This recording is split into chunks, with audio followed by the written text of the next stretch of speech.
Olivia, gracias por invitarme. La relevancia de la información que se da a conocer el día de hoy, Luis Fernando, es que después del escándalo que se ocasionó cuando se dieron a conocer los primeros casos de espionaje utilizando este software Pegasus, que fue comprado por el gobierno, se siguió utilizando.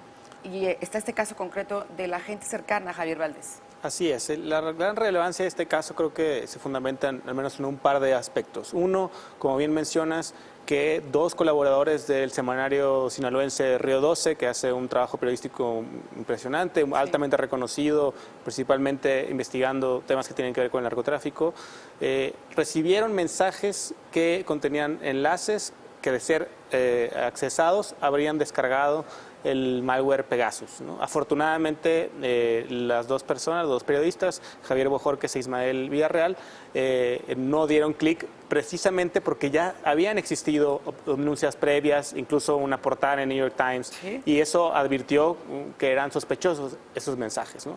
Y el otro aspecto que es muy importante como se desprende de esto es que inclusive a pesar de estas denuncias, a pesar de esta publicación de casos previos, el gobierno siguió utilizando el malware de Pegasus de una manera abusiva e ilegal en contra de periodistas, ¿no? Y quedan muchas dudas respecto de por qué y quién en particular, qué agentes de la PGR en particular y con qué intenciones justifican o justificarían el poder intervenir las comunicaciones de dos periodistas cercanos a Javier Valdés, inclusive 2 días después del asesinato de Javier. Bojorquez decía que él piensa que quizá querían tener información para la investigación del crimen, pero que aún así pues no se justifica, ¿no? Porque digamos, es extraño, aparte un día después del asesinato, en fin. Así es, Ismael mencionaba en otra entrevista que se daba en la mañana que si querían saber algo, pues que les preguntaran antes de espiarlos, ¿no? En realidad no sabemos el móvil real de esa investigación, porque bien como podría haber sido lo más benigno es que uno pudiera pensar era para obtener información que pudiera esclarecer mejor de los casos, pero también podría ser para conocer información justamente para entorpecer la investigación que sus propios colegas empezaron a hacer respecto al asesinato de su amigo, ¿no? O inclusive, como digamos ya es común, cuando hay un asesinato de un periodista, las autoridades se abocan principalmente a investigar a la víctima y tratar de desnaturalizar el crimen de su labor periodística y también poder tener un móvil similar, ¿no? De tratar de buscar un pretexto para el asesinato de Javier Valdés que fuera distinto de su labor periodística, lo cual con los meses y casi ya después de un año del asesinato de Javier se ha sabido que no, que había una conexión muy fuerte con su labor periodística en Río 12, ¿no? Ahora cuéntanos, porque ustedes lo han explicado a lo largo de todo este tiempo, el software Pegasus funciona cuando te mandan un mensaje de texto, digamos, a tu teléfono, y la persona en cuestión lo abre porque son mensajes muy enfocados a la persona a la que se le envían. O sea, las personas caen porque sienten que tienen que abrir ese mensaje. En este caso en particular, ¿cómo fueron los mensajes que recibieron y que no abrieron? Así es, esto que tú mencionas que se conoce como ingeniería social, es decir, es hacer un mensaje a la medida para tratar de provocar una reacción emocional que te haga darle clic a ese enlace, ¿no? En este caso, los mensajes trataban de suplantar medios de comunicación como La Jornada, como el periódico El Debate de Sinaloa, como incluso los enlaces eran sitios apócrifos de Animal Político y traían titulares como que tenían que ver con el asesinato de Javier, ¿no? Fueron detenidos los perpetradores del asesinato de Javier Valdés, etcétera. Todas esas cuestiones sin duda podrían generar una reacción emocional de darle clic, sin embargo, debido a que ya habían existido denuncias de mensajes similares, eso les generó una sospecha sobre los mensajes y al final no se les dio clic. Sin embargo, no sabemos si hubieron otros intentos que sí fueron exitosos, no sabemos mucho sobre esta trama. Siempre que que vengo aquí afortunadamente a entrevistar, con entrevista contigo, a hablar de temas de Pegasus, siempre te digo que esta es la punta del iceberg, que muy probablemente hay muchísimos casos más de espionaje de periodistas, de defensores de derechos humanos, de opositores políticos, inclusive probablemente de personas que en unos días van a tomar las riendas del país y el gobierno federal, ¿no? Y creo que es no solamente un acto de justicia frente a las víctimas que conocen que son víctimas, frente a las víctimas que no saben que son víctimas, sino de la sociedad en general, que necesitamos esclarecer estos casos para impedir que quienes han perpetrado estos abusos puedan seguir extorsionando, puedan seguir de alguna manera utilizando la inteligencia que han obtenido con estas herramientas para inclusive atentar contra las instituciones democráticas del país. Claro, porque recordemos que este software, en el momento en el que uno le da clic a estos mensajes que llegan, Entonces tiene acceso a toda la información de tu teléfono. Así es, se instala en el teléfono y prácticamente toma control de él. Se puede activar el micrófono, la cámara sin que tú te des cuenta, conocer todos los mensajes de texto de WhatsApp, llamadas telefónicas, por supuesto, digamos, archivos, fotografías, prácticamente inclusive todo lo que tecleas, eso te puede dar acceso a las contraseñas de muchos servicios. En realidad es un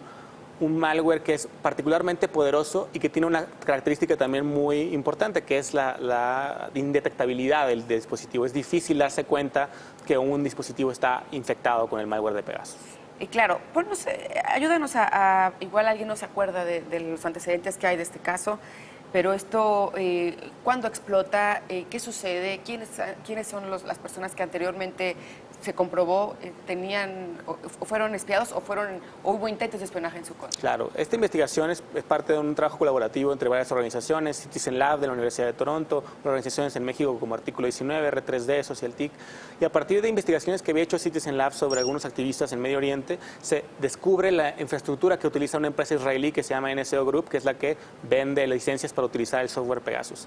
A partir de esas investigaciones pudimos detectar que defensores de derechos humanos como el Centro Pro, activistas anticorrupción como IMCO, periodistas como Carmen Aristegui, como Carlos Doret, ahora como periodistas de Río 12, todos fueron atacados con este malware Pegasus con la intención de espiarlos en momentos también coyunturales muy importantes relacionados a casos de corrupción como la Casa Blanca, Tlatlaya, Ayotzinapa, etcétera. Estos casos han sido revelados en varias ocasiones desde el año pasado y se han interpuesto denuncias siempre en las que hemos advertido la falta de independencia de quien investiga, porque el principal sospechoso de realizar estos ataques es justamente quien está encargado de la investigación, la PGR, ¿no? Se ha preguntado, inclusive dentro de la investigación, y la PGR, en particular la Agencia de Investigación Criminal, ha reconocido haber adquirido licencias para utilizar el malware de Pegasus, ¿no? Porque Pegasus solamente lo pueden comprar gobiernos. Así es, la empresa israelí ha mencionado de manera reiterada, y no hay ninguna evidencia en contrario, de que este servicio se ofrece y se comercializa únicamente a gobiernos, lo cual sigue sucediendo. Para perseguir terrorismo, para perseguir delincuencia, específicamente. Y de alto, digamos, nivel, ¿no? Sí, el hecho de que es tan poderoso y que es tan difícil de detectar son características de un malware que está diseñado para verdaderamente servir como un método de ataque a también objetivos muy sofisticados que tienen muchas maneras de alguna manera tener contramedidas frente a medidas de vigilancia menos sofisticadas, ¿no? Claro. No es para un delito común la utilización de estas herramientas, está diseñada para objetivos de alto calibre, ¿no? Claro. Sin embargo, en México hemos visto que se ha utilizado de manera indiscriminada prácticamente, de manera torpe inclusive, porque eso nos ha dado la oportunidad de detectarlo y, sobre todo, lo más grave, contra defensores de derechos humanos, contra periodistas. En lugar de utilizar las herramientas tecnológicas para combatir las violaciones de derechos humanos, para desmontar las redes de corrupción, son utilizadas contra aquellos que han expuesto la corrupción y que han defendido a las víctimas de derechos humanos en este país. Creo que este caso en particular de Río 12 pinta de cuerpo entero al gobierno saliente. El mismo día, a 2 días del asesinato de Javier Valdez, el mismo día que Enrique Peña Nieto estaba dando un discurso sobre las medidas que se darían y que se harían para acabar con la violencia contra la prensa, ese mismo día su gobierno estaba intentando espiar los teléfonos de 2 colaboradores cercanos de Javier Valdez. Creo que además no se la creyeron, importante decirlo, porque tiene que ver también con este país. No se la creyeron porque el mensaje tenía que ver con que habían sido detenidos los responsables del crimen. Así es. Y dijeron, esto no es posible, porque en México hay impunidad y los crímenes contra los periodistas normalmente no se resuelven. Así es, y creo que esta es una cuestión que queda pendiente para el gobierno entrante. Creo que el próximo gobierno tiene una responsabilidad muy importante de esclarecer estos casos, no solamente, insisto, por justicia hacia las víctimas, sino por justicia frente al país. No basta con decir, creo que es muy positivo, pero no basta con decir yo no voy a espiar. Es importante aceptar las recomendaciones internacionales que se han hecho de garantizar una investigación exhaustiva e independiente y de hacer las reformas institucionales y legales que son necesarias para impedir que algo así pueda suceder, ¿no? Porque no fue solamente producto de un mal funcionario, sino es sistémico el abuso de las herramientas tecnológicas y de las estimaciones de la privacidad en este país, y requiere una solución sistémica que esperamos y buscamos, y con la conferencia de prensa que dimos el día de hoy, buscamos que con el gobierno electo y que próximamente sea el gobierno constitucional Constitucional, pueda emprenderse un camino para revertir esta historia y cambiarla para siempre. Pues está un asunto muy importante, Luis Fernando, que nuevamente además es nota de un diario internacional, es nota internacional, lo publicó el New York Times. Estaremos al pendiente justamente de esto que dices tú, qué va a pasar con este asunto ahora con el nuevo gobierno, porque con este pues quedó en la impunidad, como tantos otros asuntos. Muchísimas gracias. Muchas